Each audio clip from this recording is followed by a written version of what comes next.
God. Kami go down.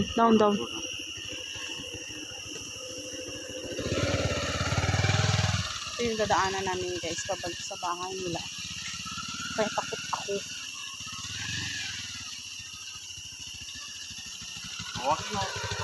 Yala, go.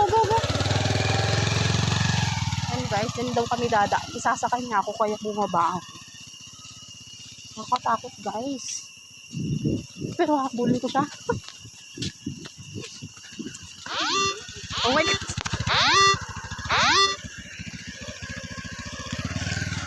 Oy! Nana!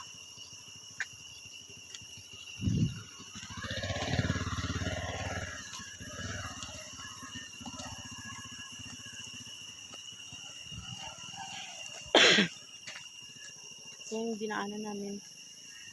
Tapos, pag nahulog ka dyan ka, nababagsak mo. Diyos me iyo. Ang hirap naman ang buhay dito sa Kerala. Kaya guys, pag may boyfriend kayong mga taga Kerala, you have to think million times.